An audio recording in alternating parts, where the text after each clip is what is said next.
Il y a un nom pour décrire quelqu'un qui Il y a un nom pour ça. Il y a une manière de dire c'est quoi. travaille de l'essayer de répondre. Oui. Art musique. Comment? Art musique. Art musique. C'est original. Malheureusement, ce n'est pas ça. D'autres idées? Oui? Ah, vous savez pas, ce serait peut-être un jongleur, un acrobate, quelqu'un qui fait, Oui? qui fait du cirque, c'est un... Un clown? Un clown, OK, bonne réponse. Mais tout ça, c'est des disciplines de cirque. Hein? La jonglerie, les sangles, comme on voit en arrière ici. Ça, c'est les deux bandes noires qui descendent du plafond. Ça, c'est des appareils de cirque. Mais quand on fait du cirque, nous, on s'appelle des circassiens. Donc, ça, c'est le métier d'artiste de cirque. C'est un nom spécial, hein? Ouais, Ben, moi, je l'ai appris, là, ça fait pas longtemps. Je l'ai appris cette année. exact. Puis, ben, les personnes qui font les sangles, comme ça, comme en arrière, comme je vais faire tout à l'heure, on appelle ça des sangliers.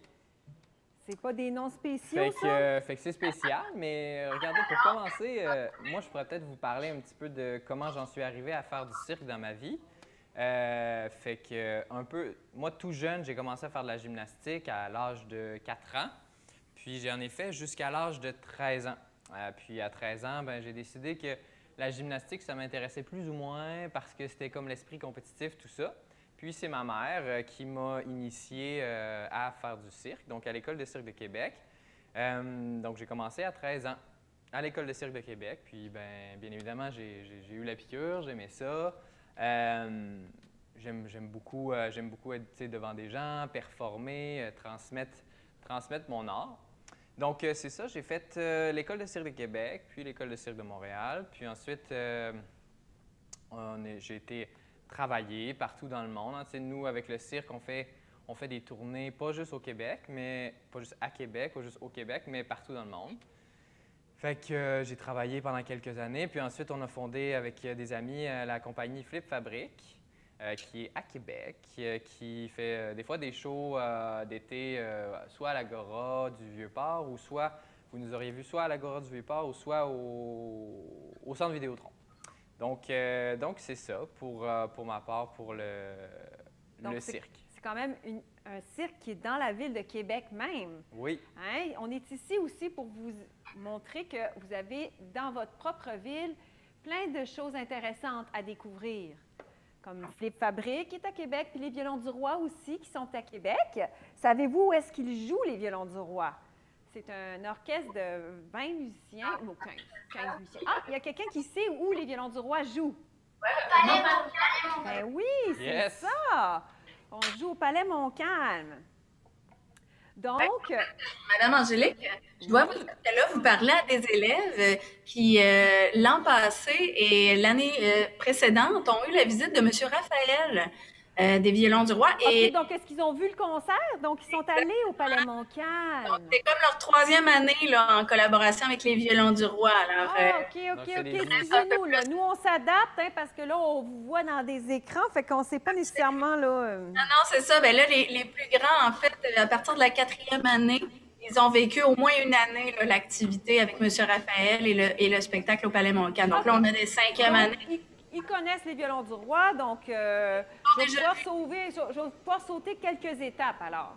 Vous savez, pour les tournées, vous savez... Puis là, vous avez eu l'occasion de voir un concert, mais là, à cause de la pandémie, notre concept d'atelier est différent, mais c'est juste partie remise. Parce que normalement, on était supposé avoir un projet avec Flip Fabrique, hein, où est-ce qu'on jouait un concert, là, au Palais Montcalm, avec les circassiens qui faisaient des numéros autour de nous, puis ça va arriver. Mais en principe, je vous présenterai un concert que vous iriez voir, mais là, je vais vous présenter un sujet qui est complètement très d'actualité à l'orchestre. On les fait souvent, c'est les 4 saisons de Vivaldi. Donc, moi, ce dont je vais vous parler, c'est de la pièce en tant que telle, puis du côté descriptif de la musique. Mais aussi, je peux vous conter un petit peu, parce que je ne suis quand même pas Raphaël, donc je vais vous parler de moi un petit peu. Un peu le parcours. Alors, c'est ça. Moi, je suis arrivée au Violon du Roi, ça fait 25 ans. Donc, je suis arrivée là en 1996. Donc, je connais bien mon orchestre, je connais bien mon environnement. Puis, Raphaël, lui, est arrivé en 2008. Puis, moi, j'ai commencé le violon à l'âge de 6 ans. Je pense que Raphaël aussi avait commencé très jeune. Puis moi, dans mon cas, c'est ma maman qui m'a aider avec le violon. Vous, parmi vous, est-ce qu'il y en a qui jouent des instruments de musique? Sauf la flûte à bec, peut-être, parce que tout le monde pourrait... Oui, oui. En excluant la flûte à bec, là, est-ce qu'il y en a qui prennent un cours de musique avec un professeur privé sur un instrument, là? OK. Oui. Oh, attendez un petit peu, je vais vous tourner la caméra. Il y a Kevin ici qui a la main levée. Kevin, puis il y en a un dans le centre aussi. Oui. OK, Kevin, alors, Kevin, qu'est-ce que tu joues, toi? il joue du piano. OK, ça fait combien d'années? Ça fait 1 an seulement. Ça fait Il un en an, est OK. assez début. Et le jeune dans le centre, lui, il joue quoi? Oui, toi, de quoi tu joues? Clavier. Du clavier aussi. Ça fait Du combien? clavier, ça veut-tu dire que c'est pas du piano? Est-ce qu'il y a une précision quand tu dis du clavier? Si tu penses que c'est du clavier pop? Est-ce que c'est des cours de piano, en fait, que t'as? Non, j'ai Parce qu'il y a une différence, c'est ça. Il y a une différence entre clavier et piano, là. des musiques sur Internet. C'est ça, il fait plus du piano pop, donc, puis il joue sur un clavier chez lui. Donc, c'est pour ça qu'il dit C'est qu'il ça. joue du clavier. Donc, c'est pour ça qu'il dit ça. Donc, il utilise le bon terme, là. Ah, puis il y a Ah, quelqu'un puis il y a une autre main qui se lève, là. Oui, il y a une dernière main ici. Oui, on dirait qu'il y en a qui se dévoilent, là. De quel instrument tu joues? T'as l'air gêné. Tu joues de la guitare acoustique? Tu la vois pas, Marie-Ève? Je ne vois pas les lèvres. D'accord. Eh bien, attends un petit peu. Pourtant, c'est celle qui a le gilet Ah, orange. OK, je pensais OK. que tu lui parlais. OK, excuse. OK. C'est correct? Elle joue de la guitare acoustique. OK. Anna Élodie? Guitare acoustique pour Anna Élodie aussi, que vous voyez peut-être Donc, pas. on n'a pas de violoniste dans la salle, là. Fait que, Non, au y a moins, je pas vais vous de- apprendre des choses sur le violon. Oui. Merci. Donc, inutile de vous dire que la pièce que j'ai jouée pour commencer l'atelier, c'était le printemps. Ceci dit, j'aurais peut-être pu commencer par l'hiver puisqu'on est en hiver, là, mais on va commencer par le printemps parce que c'est la saison du début. Alors, j'ai quelques petites questions pour vous. Je voulais vous dire, bien, vous le savez, que la musique est un amplificateur des émotions. Puis c'est amplificateur des émotions et description. C'est comme un pinceau qui fait de la peinture sur une toile. Puis là, je voulais m'en aller à quelque part avec ça. Alors, Pour exprimer chacune des saisons, Vivaldi a composé des poèmes. oui, mais en fait, c'est ça. Je vais commencer avec le printemps, puis je vais vous faire une description d'oiseaux. OK? Parce qu'il avait écrit un poème aussi, Vivaldi, mais je vais commencer par ma description OK. d'oiseaux. Je sais pas. OK, donc les oiseaux dans le printemps.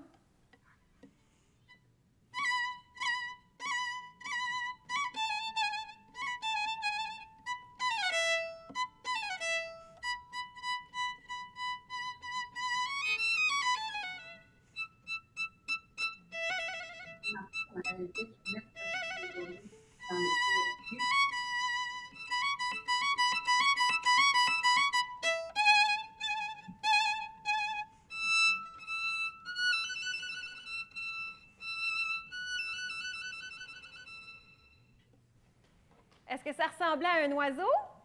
Oui! Oui, hein? En fait, c'est ça que je veux vous dire, c'est que la musique, ça permet d'exprimer les émotions et les images. Je suis comme complètement déphasée par ce qu'elle m'a dit, là, c'est... Ah, je m'excuse. Oui! Là, j'ai comme peur de me répéter.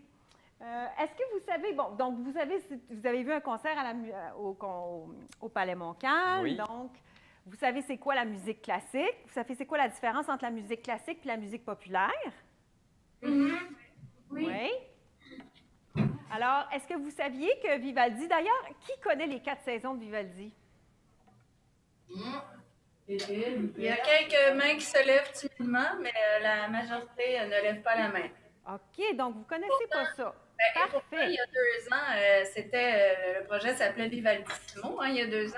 Ben oui, mais c'était pas ça qu'ils sont allés voir. C'était quel concert que vous avez été allés voir? Le concert, c'était le narrateur qui racontait l'histoire de Léo. Est-ce que c'était ça? Ça, c'était l'an passé, mais il y a 2 ans, ils l'ont vécu, l'activité aussi. Et là, c'était vraiment, le projet s'appelait Vivaldissimo, puis ça portait sur Vivaldi, c'était des œuvres de Vivaldi. OK. Ça fait 2 ans pour eux, donc une éternité. Alors, OK, parfait. Donc, les 4 saisons de Vivaldi, est-ce que vous savez que c'est l'œuvre la plus connue de Vivaldi? 4 saisons de Vivaldi, est-ce que ça disait quelque chose à quelqu'un, sans que tu connaisses ça? Non? Il y en a beaucoup qui disent non. Parfait. Donc, c'est l'œuvre la plus connue de Vivaldi. Pourquoi? Parce que c'est la plus belle. Bien, une des plus belles, en tout cas. Alors, moi, ce que je vais vous faire avec vous maintenant, c'est que je vais vous parler du poème, parce qu'il avait écrit un poème, Vivaldi lui-même avait écrit un poème pour justement spécifier avec les mots ce qu'il voulait dire avec la musique. Donc, là, je viens de vous faire la citation des petits oiseaux au printemps, et je vais vous faire un autre extrait. Fait que c'est ça que je vais vous faire au fur et à mesure. C'est des extraits des phrases qui sont tirées dans le poème. Puis vous allez me dire si vous trouvez que vous reconnaissez ce que je vous joue. Oui, si vous reconnaissez ce que je vous ai décrit, là. Quand on écoute la musique, si on reconnaît un peu le... Oui. Donc là, ce que je vais vous décrire, c'est ils sont dans le champ, dans le berger avec ses moutons, puis ils sont contents du printemps, puis ils font la fête, puis ils dansent, puis ils sont comme dans les montagnes. Dans les montagnes, il se passe quelque chose de spécial. On aime bien ça, faire ça, juste les montagnes. Quand on va en randonnée pédestre, ça, c'est l'écho. Tu sais, quand on fait « ohé, ohé, ohé », tu sais, puis on veut le répéter. Il y a quelqu'un, il y a quelqu'un, il y a quelqu'un. Ouais. Alors, c'est un peu ça là, qui fait Vivaldi, qui recrée au son dans la montagne et la danse. Donc là, c'est ça que je vais vous jouer pour le moment. Remarquez le volume.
Un peu l'écho?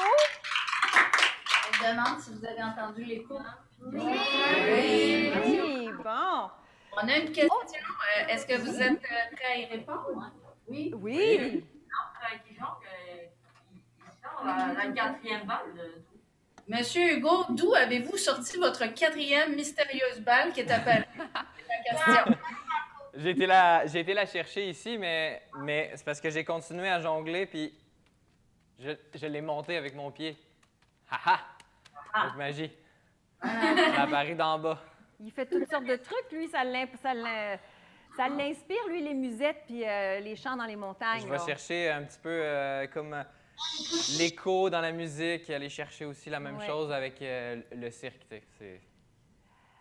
C'est bon. Fait que, pour continuer un peu la démarche de la description de la musique, est-ce que vous êtes capable de me dire c'est quoi la différence entre une tonalité majeure et une tonalité mineure? Ou genre une gamme majeure ou une gamme mineure? Gamme majeure, c'est celle que tu connais. Quand on dit les notes une après l'autre au-dessus du tableau, c'est ce qu'on appelle une gamme majeure. Oui, disons que ma question est un peu abstraite. Disons que, mettons, je vous joue la gamme majeure qu'on connaît, là. Est-ce que c'est une gamme qu'on trouve qui est joyeuse? Oui. Ouais, c'est joyeux. Disons que si je te joue une gamme de majeure, je suis de bonne humeur, OK? Donc, je vais jouer ma gamme de bonne humeur.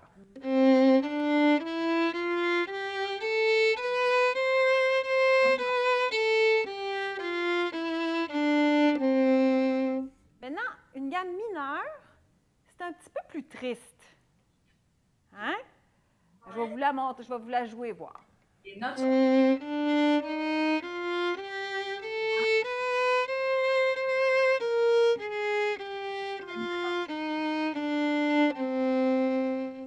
J'en ai même deux types de gamme mineure. L'autre type que je vais vous montrer est encore plus triste. On l'appelle l'harmonique mineure, puis elle sonne un petit peu arabe.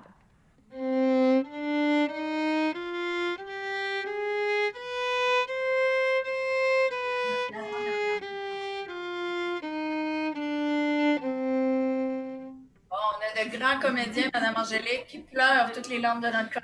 Bon, ben c'est parfait ça! Ça a marché, tant mieux! Alors, Vivaldi, il se sert de ça, comme beaucoup de compositeurs.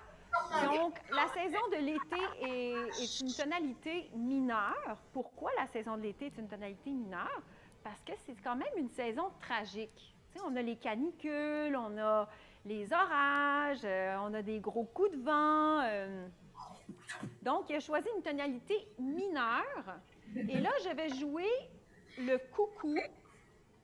Et vous allez me dire si vous le reconnaissez. OK? Tout le monde connaît le coucou. Ça fait ça. OK?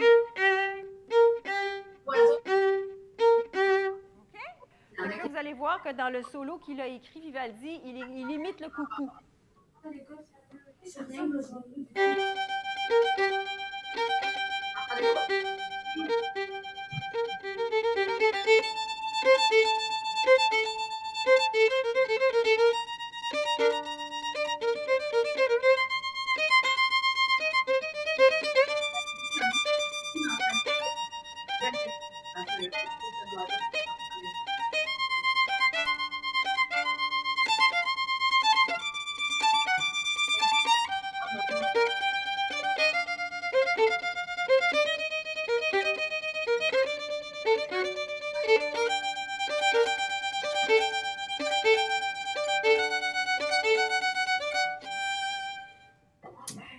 Et vous avez dégelé juste en terminant. Vous étiez gelé pendant presque tout l'extrait. L'image était gelée, mais pas le son. On vous a entendu, mais pas le son. Le son, il n'était pas gelé.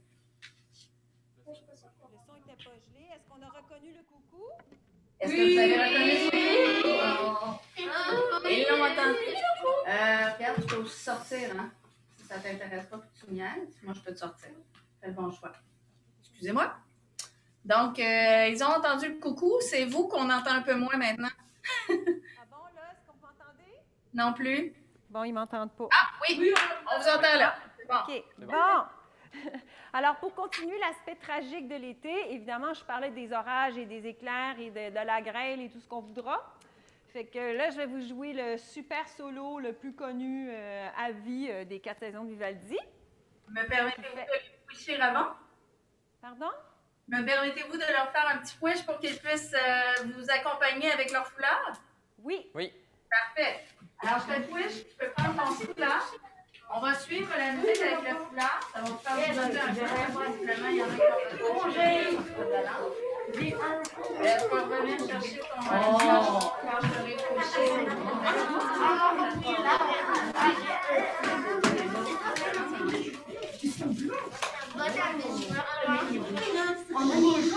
Et ça peut se faire sans parler, parce qu'elle attend le signal, elle attend le silence pour commencer l'extrait. Donc, je te rappelle qu'on est dans l'été, et M. Vivaldi a choisi la tonalité mineure parce qu'il considérait que l'été était une saison,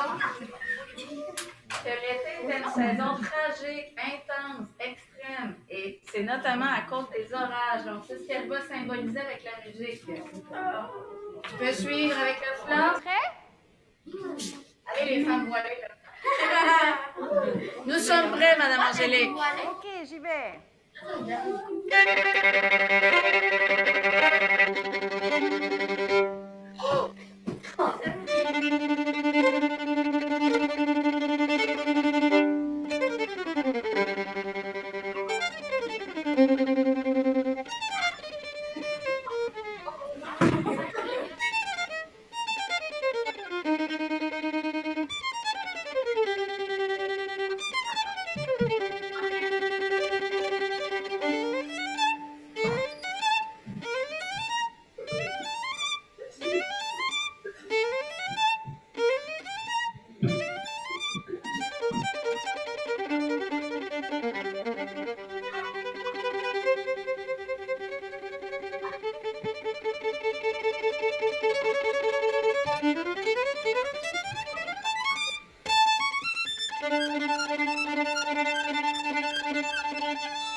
Voilà la tempête. Vous avez pu voir aussi que je me suis trompée, hein? C'est des choses qui arrivent. Fait que, au moins, vous êtes sûr que vous n'avez pas un tape, là. Alors, C'est live. ils se sont plaints d'avoir mal au bras. Alors, je pense qu'ils ont compris qu'effectivement, l'été, c'était une saison active et tragique. Oui. Alors, on arrive à l'automne maintenant. Qu'est-ce qui se passe à l'automne? D'après vous, est-ce que c'est une saison tragique, l'automne? L'automne, pensez-vous que c'est tragique ou plutôt joyeux? Joyeux! Alors, la grande majorité dit joyeux. Good! Good! Hey, je suis contente. Non, c'est parce que ça l'est, parce que c'est une tonalité majeure. Parce que, hormis le fait que c'est vrai qu'il y a des grosses tempêtes, tu sais, à New York, là, puis pas à New York, mais dans le sud, là, quand on parle des, tu sais, on met les lettres, là, tu sais, les tornades, là, puis les ouragans aux États-Unis, ça commence toujours en Tu sais, automne. on s'en va vers l'hiver, ça peut être un peu C'est ça. triste, mais il y a vraiment quelque chose de positif aussi dans Oui. l'automne. C'est beau. Pourquoi l'automne? Les couleurs, il fait encore chaud. C'est la récolte. C'est la récolte, il y a plein de fruits et légumes. On mange bien, tout est frais, tout est bon. Comment vous Donc, Vraiment, c'est déplaisant. Je commence à avoir honte de vous. qu'est-ce qu'on récolte aussi à l'automne? À l'automne. On récolte plein de choses. Oui, des citrouilles. Oui, j'ai Zachary qui lève la main. Bravo, Zachary. Oui. Feuilles, des citrouilles, Des feuilles, des citrouilles, Ben d'accord? oui, parce que c'est ça, hein, l'Halloween, hein, ça a rapport avec, les récoltes. On nomme des fruits et des légumes aussi. Un élève qui a Ouais. On a les maïs, puis on a aussi le raisin. le raisin. Le raisin. Qu'est-ce qu'on fait avec le raisin? Avec du raisin. Vous devriez le savoir, vous autres, cinquième année, vous êtes assez vieux. Les deuxième année, hier, il y avait de la misère, mais cinquième année, qu'est-ce qu'on fait avec du raisin que nous, les adultes, on aime bien, là? William? du vin. Du vin! Bonne réponse! Yes! Bravo! C'est ça. Fait qu'est-ce que ça fait le vin quand on en boit? Trop. Qu'est-ce que ça fait quand on Qu'est-ce en que ça fait du vin quand on en boit trop? Hein? Oui? On devient sourd, exactement. Bien sous. Fait que là, vous allez voir que dans Vivaldi, je vais faire le gars ou la fille saoule, là. Alors, ensuite, qu'est-ce qu'on fait aussi? Ah, ben, je vais le faire après. Fait que je vais traiter d'abord ces premiers thèmes-là. Fait que la danse dans le champ pendant la moisson, la récolte des raisins, le party, puis le gars ou la fille qui est sous puis qui tombe partout. Fait que c'est ça que je vais vous jouer là. OK? Deux personnes.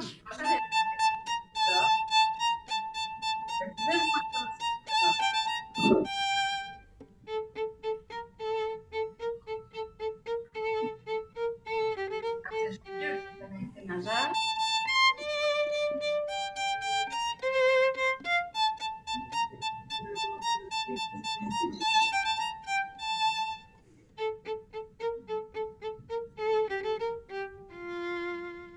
Ça, c'était la danse de la récolte. Il tombe tout le temps.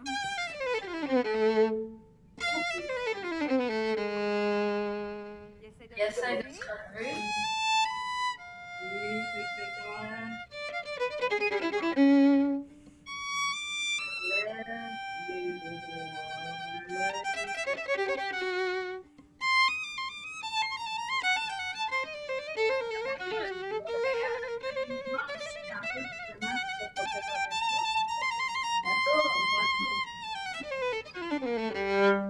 Il est retombé.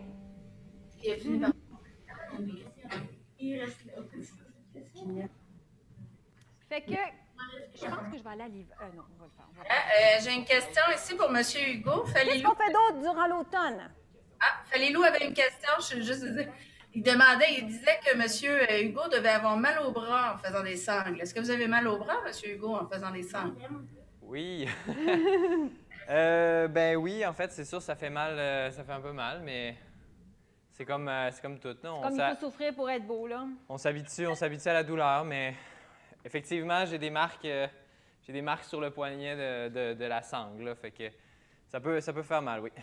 Et d'ailleurs, on va aller le chasser, là. Vous saviez ça? On Ouais, va aller chasser le l'attraper, sanglier. là, parce qu'à l'automne, qu'est-ce qui se passe? Il se passe la chasse. Alors là, je vais vous décrire les chevaux qui courent après le sanglier et qui l'attrapent. Donc, c'est ça que je vais vous jouer, là. Parce qu'il faut que ça coûte, c'est autant de Vivaldi. Hein. Je vais vous jouer aussi, quel est l'instrument de musique qui est associé à la chasse? Connaissez-vous l'instrument de musique qui est associé à la chasse? L'instrument de musique classique. Non? Personne? Non? C'est un instrument que les chasseurs pouvaient apporter avec eux. Genre une batterie. Oui? Hein? Un violon. Le pont? Le pont. Le pont? Ça me dit rien. C'est de ça ici. Regardez, mesdames et messieurs. C'est lui. C'est le corps. C'est un ancêtre de ça. À l'époque de M. Vivaldi, c'était un ancêtre du corps français. Alors, c'est cet instrument-là qu'ils apportaient à la chasse, ou en tout cas, il ressemblait à ça. Je leur ai montré. OK, tu leur as montré, Marie-Ève? C'est fait. C'est le corps français. Là, ce que je vais faire, c'est que je vais vous jouer les derniers extraits de l'automne. Puis après ça, on va passer au cours de jonglerie de poche, hein, c'est ça? Oui, exact.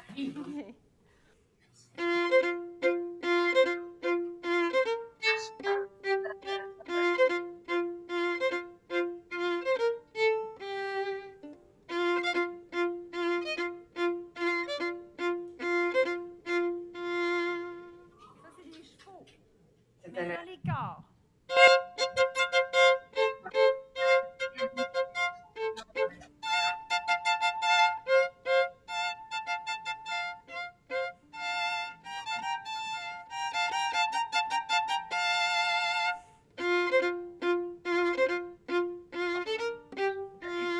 Maintenant, on va aller attraper le sanglier.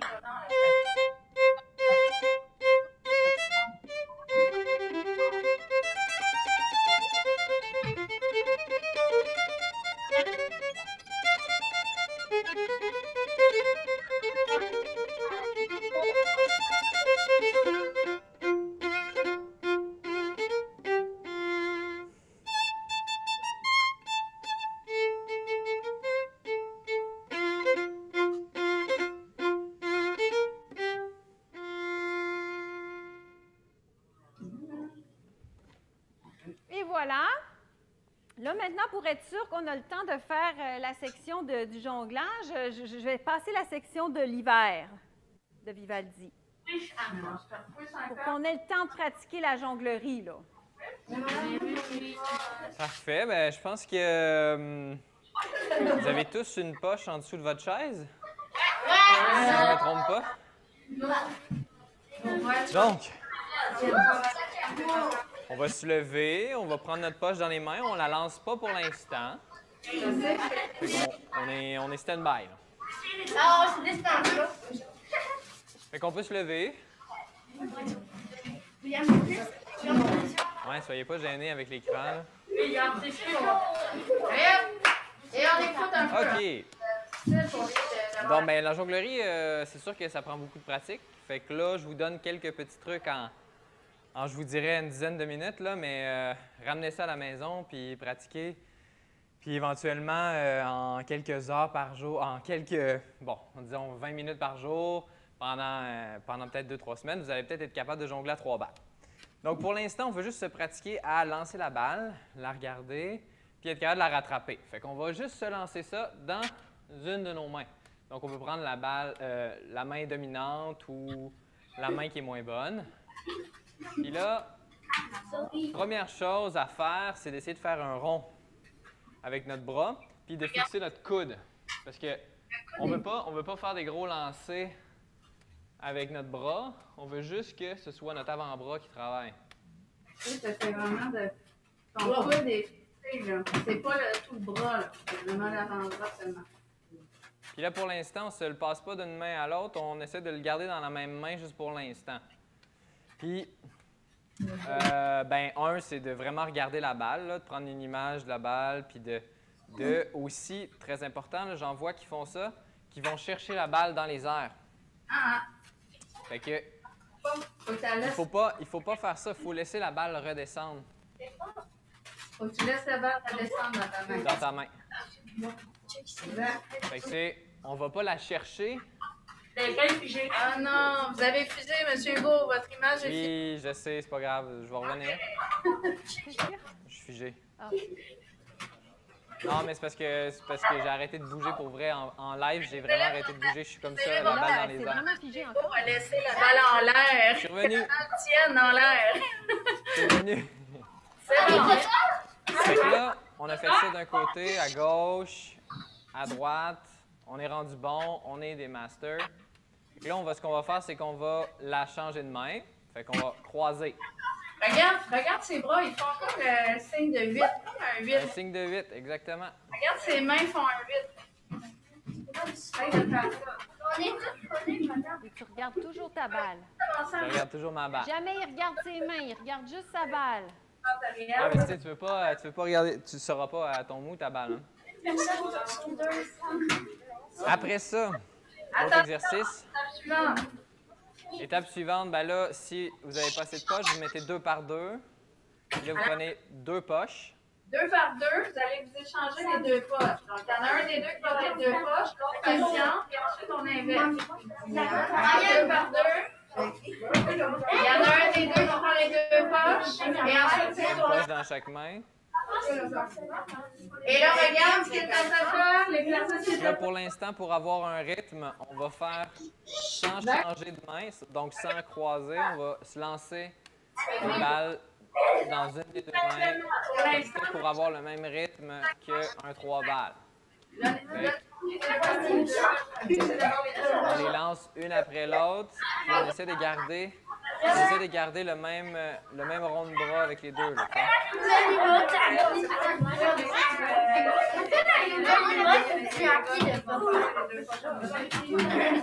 Ça a l'air tellement... c'est tellement facile aussi. C'est facile, il faut juste que tu fasses des mètres sur...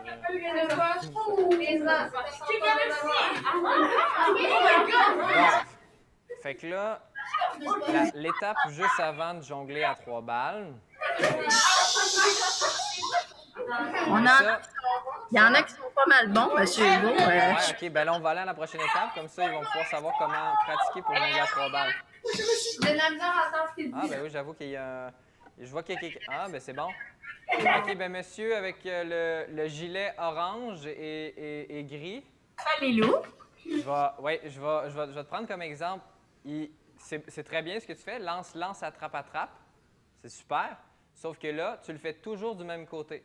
Fait que là, prochaine fois, commence de ta mauvaise main. Fait que là, tu fais toujours peut-être droite, gauche, attrape, attrape.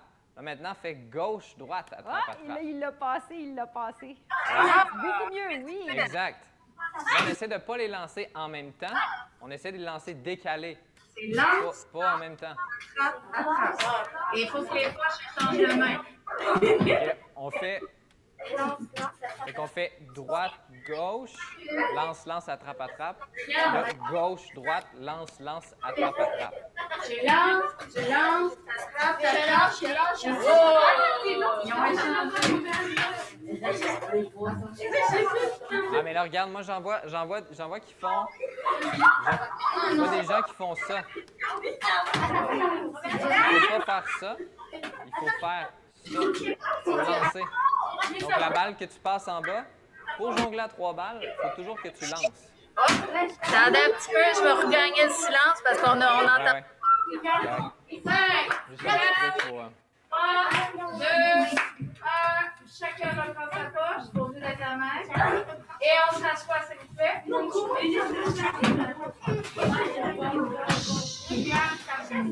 Monsieur Hugo, attends après nous pour te dire quelque chose. Ben, juste un truc, là, parce que je vois qu'il y en a qui sont vraiment bons. Mais on va toujours vouloir faire... Instinctivement, on va toujours vouloir lancer puis passer la balle d'une main à l'autre, comme ça. Mais ça, on ne pourra pas jongler à 3 balles comme ça. Ça, c'est un truc. Il faut vraiment essayer de faire lance, attrape, attrape.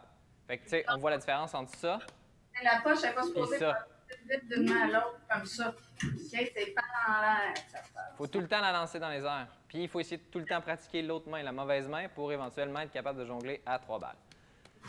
Donc, voilà.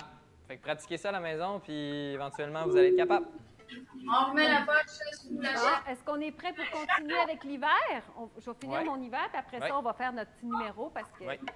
Hugo puis moi, on vous a concocté un numéro qu'on fait ensemble. Mais avant tout, je vais vous demander d'abord l'hiver. Est-ce que d'après vous, c'est une tonalité mineure ou majeure? L'hiver. Tonalité majeure ou mineure? Majeure étant joyeux. Mineur étant c'est très partagé, la réponse. C'est très partagé. C'est sûr que l'hiver, c'est le fun pour aller faire du ski et de la luge, mais on s'entend-tu que c'est quand même pas une saison drôle? Hein? Les animaux, ils ont faim. Tu sais, c'est à peu près la saison la plus difficile pour tous les organismes vivants. Ou ils dorment tout l'hiver, ou tu sais. Oui, oui. Il y en a qui choisissent de dormir. C'est beaucoup plus simple. Mais il y en a d'autres que c'est beaucoup plus dur. Puis nous, ben, on est chanceux, on a des maisons. Mais quand même, tu sais, il faut faire des provisions. Puis, tu sais, les tomates, ils ne poussent pas chez nous. Il faut les faire venir ailleurs. Fait que c'est une saison. Puis il y a des tempêtes, hein? Il y a des tempêtes, des blizzards. Donc, ben moi, je trouve que c'est pas mal plus tragique. En tout cas, ça a l'air que Vivaldi aussi, puisqu'il a choisi une tonalité mineure. Mais pour être quand même, pour ne pas vous contredire, ceux qui disent que c'est joyeux, il y a tout un mouvement aussi où c'est très, très majeur, où est-ce qu'il y a de la tranquillité devant le feu, la petite pluie qui tombe dehors, parce que c'est vrai qu'il pleut aussi des fois l'hiver, c'est pas vrai qu'il neige seulement. Donc, moi, je vais vous montrer, je vais vous décrire quand on marche sur la glace, c'est ça qu'il dit dans le poème, là, claque des dents, marche sur la glace, il a froid, puis il tombe tout le temps, puis il essaie de courir sans glisser. OK? Je vais faire un son spécial sur mon violon. Je vais jouer l'archet proche du chevalet ici. Fait que ça va faire un son justement comme un peu glacial, là, un peu désagréable. Là. Vous me direz si vous l'entendez avec l'écran, la caméra et tout.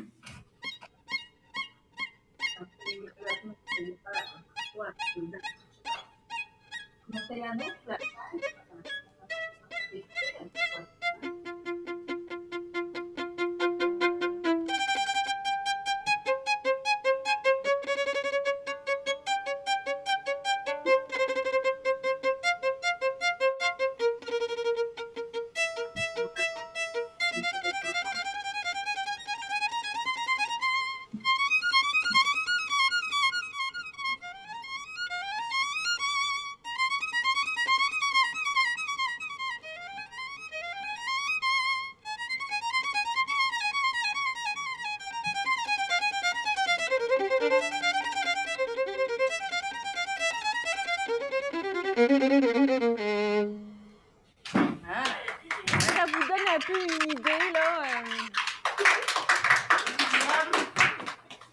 de à quoi ça ressemble.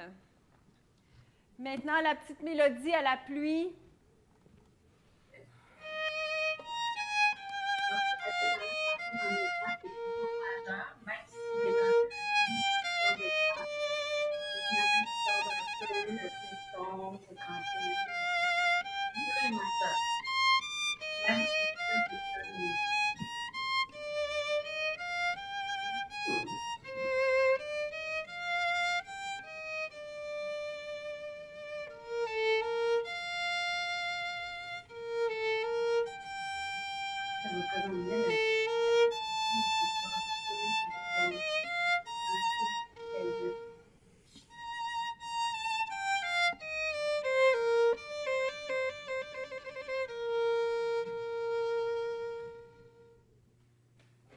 Voilà. Et là, maintenant, est-ce qu'on prend les questions puis on fait notre petit numéro de la fin? Parce que là, je viens de voir qu'il reste 3 minutes. Tout à l'heure, il en restait 8. Là, j'en vois 3. Ah, OK. OK. Ben, on peut peut-être prendre quelques questions, ouais, juste avant de faire notre numéro ensemble, peut-être. Il y en a qui ont des questions? Est-ce que vous avez des questions à propos de l'atelier, à propos de la musique, à propos de... Il ne semble pas avoir de questions. Je pense qu'ils les ont posées un petit peu au fur et à mesure. Oui, OK. au fur et à mesure. Fait que là, on a préparé, Hugo et moi, quelque chose qui unit vraiment la musique avec nos deux arts, en fait. Parce que là, il a fait ses trucs, j'ai fait mes trucs, on a parlé, tout ça, mais là, on va vraiment le faire ensemble. J'ai concocté un petit medley irlandais. Et c'est Hugo le chef. Il faut suivre le son Oui, des balles. c'est lui, il va jongler au sol, puis moi, je dois suivre ses balles. Fait que, Et on va- il fait pas mal ce qu'il veut avec moi, là. On va le faire avec vous, Madame Angélique. On va suivre la musique avec les poches, nous autres. Alors, OK. ta poche. Pense par là.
Bravo! Ouais!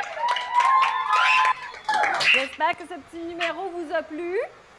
Vous l'avez entendu, je pense que oui. Oui, je suis contente. On est content. Yes. Ben oui, on est content. Merci, merci d'avoir été là pour l'atelier.